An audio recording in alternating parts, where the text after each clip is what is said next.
Mass మహారాజా రవితేజ గత 2 సంక్రాంతులలో భారీ హిట్లతో బాక్సాఫీస్ను షేక్ చేశాడు. అదే ఫాలోఅప్గా ఇప్పుడు మరోసారి సంక్రాంతి టార్గెట్ చేస్తూ ఓ ఫ్యామిలీ ఎంటర్టైనర్ను పట్టాలెక్కించారు.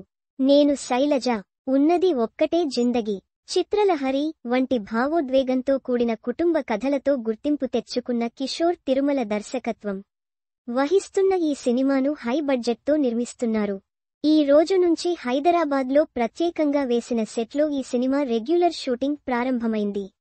రవితేజతో పాటు ప్రధాన తారాగణం కూడా షూటింగ్లో పాల్గొంటున్నట్లు మేకర్స్ ప్రకటించారు. ఇదొక పర్ఫెక్ట్ పొంగల్ కుటుంబ కథా చిత్రం కానుందని మేకర్స్ చెబుతున్నారు. గత సినిమాల కంటే పూర్తి భిన్నంగా ఉంటుందని దర్శకుడు కిషోర్ ఇప్పటికే చెప్పినట్లు తెలుస్తోంది.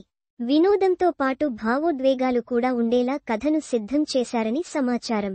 ఈ సినిమాలో రవితేజ స్టైల్కు తగ్గట్టుగా మాస్ యాంగిల్, హ్యూమర్ ట్రాక్ రెండూ బలంగా ఉండేలా కథను డిజైన్ చేశారని మేకర్స్ చెబుతున్నారు. పల్లెటూరి నేపథ్యంలో రివర్స్ ఎమోషన్స్తో కూడిన కథనంతో ఈ సినిమాను తెరకెక్కిస్తున్నట్లు ఫిలిం నగర్ సమాచారం.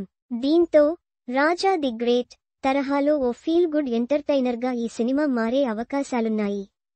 ఈ ప్రాజెక్ట్ను సుధాకర్ చెరుకూరి తన సంస్థ శ్రీ లక్ష్మీ వెంకటేశ్వర సినిమాస్ బ్యానర్పై భారీ స్థాయిలో నిర్మిస్తున్నారు. కిషోర్ తిరుమల డైరెక్షన్లో ఇది మొదటిసారి రవితేజ నటిస్తున్న సినిమా కావడం విశేషం. ఈ కాంబినేషన్ మీద బాగా నమ్మకంగా ఉన్న నిర్మాత సుధాకర్ ఎలాంటి రాజీలు లేకుండా ఈ సినిమాను నిర్మిస్తున్నారట. ఈ చిత్రం 2026 సంక్రాంతి బరిలో దిగబోతుండటంతో ఇప్పటికే డిస్ట్రిబ్యూషన్ వర్గాల్లో ఆసక్తి నెలకొంది. ఇక ఈ సందర్భంగా విడుదల చేసిన లుక్ పోస్టర్లో రవితేజ లగ్జరీ ప్రైవేట్ జెట్లో చొక్కా విప్పేసి రిలాక్స్ అవుతూ స్పానిష్ నేర్చుకునే బుక్ చదువుతుండడం హైలైట్. ఇది కథకు ఏ విధంగా రిలేట్ అవుతుందో ఆసక్తిగా మారింది.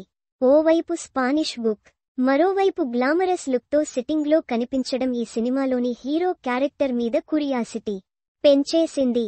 మొత్తానికి రవితేజ ఫ్యామిలీ ఎంటర్టైనర్ ఫార్మాట్లోకి తిరిగి వచ్చి బ్లాక్బస్టర్ బాట పట్టే ప్రయత్నం చేస్తున్నాడు.